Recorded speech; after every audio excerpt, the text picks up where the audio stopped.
வணக்கம் நண்பர்களே, welcome to channel cocktail furious. இப்போ நம்ம பார்க்க போற வீடியோ IPL 2024 மேட்ச் 24 ப்ரிவியூ தான். Yes, Rajasthan Royals versus Gujarat Titans at Jaipur.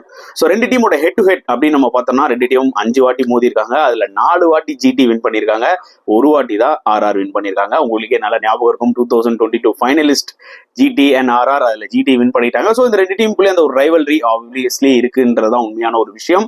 And இந்த டோர்னமெண்ட் பொறுத்த வரைக்கும் Rajasthan Royals is the only team அன்பீட்டனா இருக்காங்க. 4 matches 4 wins, top of the table, ஸ்ட்ராங்கா இருக்காங்க. வேற GT கிட்டத்தட்ட 2 மேட்ச் வின் பண்ணியிருக்காங்க, 3 மேட்ச் லாஸ் பண்ணியிருக்காங்க. ஸோ அவங்க ஒரு மாதிரி டஃப்பான ஒரு சுச்சுவேஷன்ல தான் இருக்காங்க. பிளஸ் டேவிட் மில்லரோட இன்ஜுரி அவங்களுக்கு வந்து மிகப்பெரிய செட் பேக்காக தான் அமைஞ்சிருக்கு. கேன் வில்லியம்சன் வந்து இது வரைக்கும் விளையாடின மேட்சஸ் பார்க்க வரைக்கும் பார்த்தீங்கன்னா அந்த அளவுக்கு பெருசா இம்பாக்ட் இல்லைன்றது தான் ஒரு உண்மையான ஒரு விஷயம். ஸோ எல்லாமே சுமன் கில் மேலே தான் இருக்கு. அஸ் அ கேப்டனாகவும் சரி, அஸ் அ பிளேயராகவும் சரி, ஃபுல் ப்ரெஷர் அவர் மேலே தான். அண்ட் ஆப்வியஸ்லி ரெண்டு டீமும் வந்து பாத்தீங்கன்னா போராடுவாங்க, அதுல எந்த டவுட்டுமே கிடையாது. ஏன்னா ராஜஸ்தான் ராயல்ஸ் பொறுத்தவரைக்கும் அவங்க ஹோம் கேமை எப்படியாவது வின் பண்ணணும் தான் பார்ப்பாங்க, புரியுதா உங்களுக்கு? அண்ட் GT பொறுத்தவரைக்கும் இந்த மேட்ச் எப்படியாவது வின் பண்ணிடணும், இல்லைன்னா நான் சொன்ன மாதிரி அந்த பிளே ஆஃப் போற ஒரு ரூட் இருக்கு பாத்தீங்களா, அது ரொம்பவே கடினமாயிடும்ன்றதா உண்மையான விஷயம். ஸோ பிளேயிங் 11 அதை பத்தி நம்ம டிஸ்கஸ் பண்ணணும்னா ஆப்வியஸ்லி ஃபர்ஸ்ட் நம்ம வந்து ராஜஸ்தான் ராயல்ஸ் பத்தி டிஸ்கஸ் பண்ணலாம். எனக்கு தெரிஞ்சு இந்த டீம்ல வந்து பெருசா சேஞ்சஸ் எதுவும் பண்ணணும்னு அவசியம் இல்லைங்க. இன்கேஸ் சந்தீப் சர்மா ஃபிட் ஆகி வந்துட்டாருன்னா மேபி அவர் பிளேயிங் 11குள்ள வரலாம், புரியுதா உங்களுக்கு? பிளேயிங் 11குள்ள வரலாம். அண்ட் நாண்ட்ரே பர்கர் இம்பாக்ட் பிளேயரா விளையாடலாம். பட் எனக்கு தெரிஞ்சு அவர் ஃபிட்டா இருப்பாரான்றது டவுட் தான். So they might be going with same 11, அதுல எந்த ஒரு டவுட்டும் கிடையாது. பட்லர் ஃபார்முக்கு வந்தது ஒரு மிகப்பெரிய பாசிட்டிவான ஒரு விஷயம் ராஜஸ்தான் ராயல்ஸ்க்கு. இப்போ இன்னும் ஒன்றுக்காக தான் அவங்க வெயிட்டிங். SSV ஜெய்ஸ்வால் கிட்ட ஒரு பெரிய ஸ்கோர், ஏன்னா 5 மேட்சா அவர் வந்து கிட்டத்தட்ட 4 மேட்சா ஒரு ஃபெயிலியர். ஸோ அதனால இந்த மேட்ச்ல அவர் கண்டிப்பா அடிப்பாருன்ற ஒரு எக்ஸ்பெக்டேஷன்ஸ் அதிகமாகவே இருக்குன்றதா உண்மையான விஷயம். ஸோ இந்த டீம் கிட்ட இருந்து எந்த ஒரு சேஞ்சஸ் இருக்காதுங்க playing 11ல.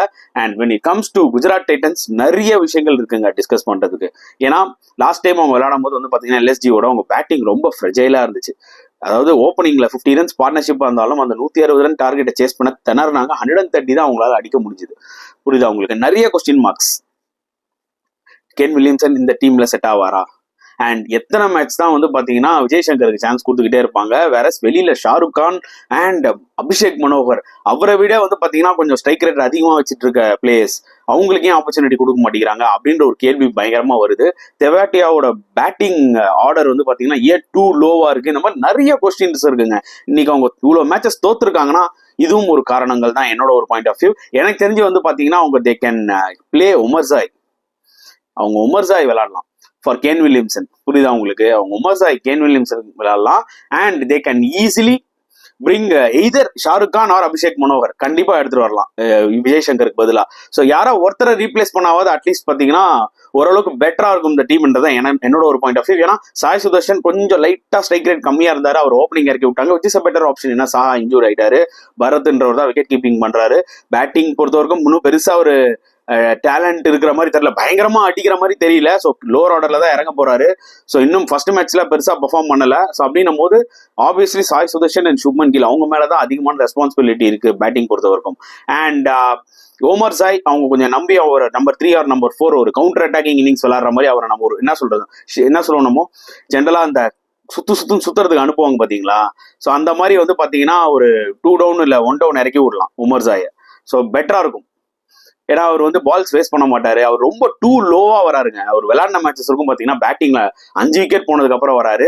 I think he can come at number 3 or number 4, ஏன்னா அடிச்சு விளையாடுவாரு. ஸோ உங்களுக்கு கண்டிப்பா அந்த ரன் ரேட்டும் வந்து பாத்தீங்கன்னா மெயின்டைன் ஆகும்.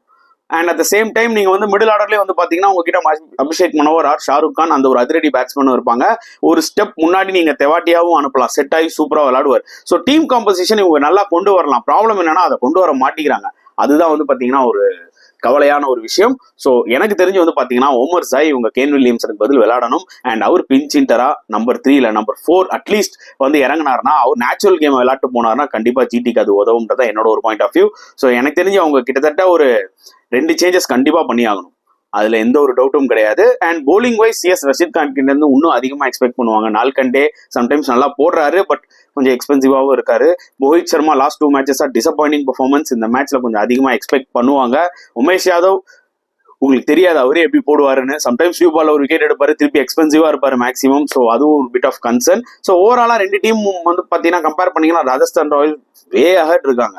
பட் இப்படிதான் நம்ம சிஎஸ்கே வர்சஸ் கேகேஆரும் நம்ம சொன்னோம், புரியுதா உங்களுக்கு? பட் சிஎஸ்கே ரொம்ப ஈஸியா வின் பண்ணிட்டாங்க. கண்டிஷன்ஸ் அவங்களுக்கு பக்காவா சூட் ஆச்சு, அது வேற விஷயம். ஸோ அதே வகையில வந்து பாத்தீங்கன்னா இன்னைக்கு ஜிடி வந்து ஆர்ஆர் அப்செட் பண்ண முடியுமா என்ன கேட்டீங்கன்னா ஐ டவுட் ஸோ.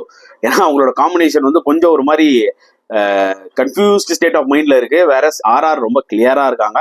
ஸோ எனக்கு என்ன ஃபீல் ஆகுதுன்னா ஆர்ஆர் வந்து 5 out of 5 போவாங்க இந்த மேட்ச்ல. இந்த மேட்ச் முடிஞ்சோடனே 5 out of 5 தான் சிச்சுவேஷன்ல அவங்க வந்து அமைவாங்கன்ற மாதிரி தோணுது. ஸோ உங்களோட கருத்துக்கள் என்னன்றதை நீங்க தாராளமா கமெண்ட் செக்ஷன்ல போடுங்க. இப்போ நம்ம ஃபேண்டசி 11 பத்தி டிஸ்கஸ் பண்ணலாம் வாங்க. ஸோ ஃபேண்டசி 11 அப்படின்னு எடுத்துக்கிட்டா 11 பேர்ல கண்டிப்பா ராஜஸ்தான் ராயல்ஸ் நான் 6 பேர் விளையாடுவாங்க, 5 பேர் குஜராத் டைட்டன்ஸ். ஸோ முதல்ல வந்து பாத்தீங்கன்னா நான் ராஜஸ்தான் ராயல்ஸோட அந்த 6 பிளேயர்ஸை சொல்லிடுறேன்.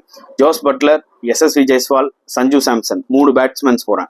அப்புறம் ஒரு ஆல்ரவுண்டர் ரவிச்சந்திரன் அஸ்வின், அப்புறம் 2 பேர் சஹல் அண்ட் போல்ட். நான் ஏன் பராக் போலனா ஆப்வியஸ்லி எனக்கு என்ன தோணுதுன்னா இன்னைக்கு எஸ்எஸ்வி ஜெய்ஸ்வாலோட டேவா இருக்க வாய்ப்புகள் நிறைய இருக்கு. ஸோ அவரும் பட்லரும் கொஞ்சம் நிறைய அடிச்சிட்டாங்கன்னா சாம்சனும் ஆடுவார், பராகுக்கு கொஞ்சம் ஆப்பர்ச்சுனிட்டி தான் கிடைக்கும்ன்ற மாதிரி தோணுது. ஸோ அந்த வகையில் இந்த டாப் 3 பேட்ஸ்மேன்ஸ் நான் ஃபர்ஸ்ட் எடுத்துடுறேன். And allrounder Ashwin and 2 bowlers Chahal and bolt.